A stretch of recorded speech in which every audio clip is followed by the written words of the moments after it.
Bonjour à tous, je vous souhaite la bienvenue sur Les Livres s'enchaînent. Aujourd'hui, je vous présente Né de la nuit de Caroline Audibert, paru aux éditions Plomb. Les premiers mots qui me viennent à propos de ce roman sont étonnant et original. D'ailleurs, en refermant le roman, je me suis demandé, est-ce qu'il s'agit bien d'un roman ?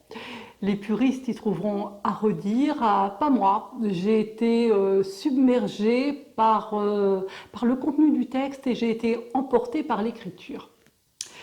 C'est l'histoire d'un loup, c'est l'histoire des loups, c'est celle des clans, c'est notre histoire à travers celle des loups.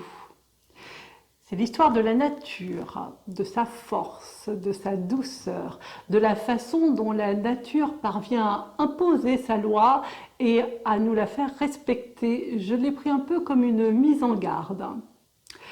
Ce qu'il y a d'étonnant dans ce roman, c'est la façon dont l'auteur parvient à capter notre attention alors qu'il n'y a pas de personnage principal. Ou alors le personnage principal est un loup qui se transforme en corbeau, en blaireau, en fourmi avant de revenir loup. C'est l'histoire de la réincarnation. Dans le mot réincarnation, il y a le mot carne, ça signifie viande. Cela veut dire que, en fait, les êtres vivants se nourrissent les uns des autres et il y a des petits morceaux de chacun dans tout ce qui nous entoure. Le personnage principal est aussi la nature, mais pas une nature morte, au contraire, une nature grouillante. L'auteur transmet dans cette histoire le côté immortel des âmes et l'éternel renouvellement. Je vais vous lire un petit extrait pour que vous ayez une idée de ce que je veux dire lorsque je vous dis qu'on fait vraiment corps avec la nature dans ce texte. On est à la page 127. Le ciel tonne souvent près des rochers à tête d'ours. Un jour de ténèbres, le vent se met à rugir. Il tourne sur lui-même. Je me plaque contre un roc. Le vent tempête, se rue sur la forêt. Le vent s'en prend au grand mélèze. Il siffle, enfle, tape contre les pierres, érafle, s'empare des branches, secoue la cime.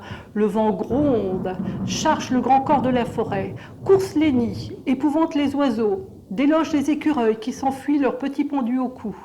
Le vent aboie, harcèle les chouettes, traque les chauves-souris au fond des grottes, reprend son élan, s'abat sur les arbres rouges, bondit jusqu'au vieux mélèze, heurte le patriarche.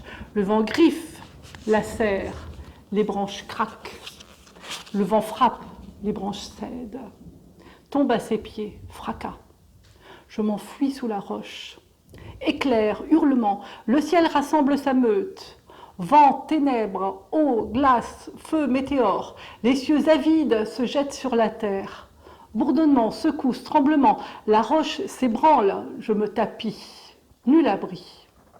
Tumulte, craquement, fissure, offense, éclat, les cieux s'abattent sur le vieil arbre, mordent, saignent leur proie, l'arbre cède. La cime déchiquetée gît sur le sol, les cieux repus se sont endormis. L'arbre chancelle, béance noire sous l'écorce. Le vent murmure, le vent apporte la neige. Elle se pose sur les arbres transis, sur la chair calcinée du patriarche, tronc dressé. À ses pieds, les membres vaincus épars. Les vautours ne veulent pas de ces os-là.